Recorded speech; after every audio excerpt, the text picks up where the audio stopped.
నేల మీద మనలాగే ప్రాణులెన్ని ఉన్నా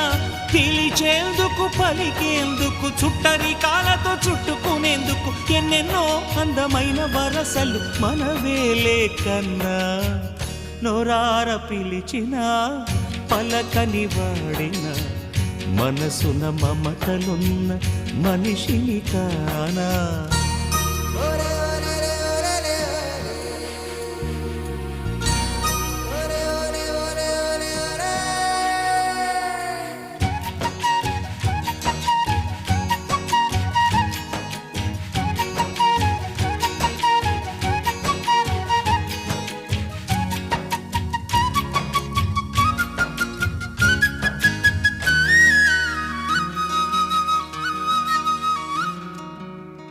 ఎవ్వరికి ఏమీ కాని ఏకాకినై ఉన్నా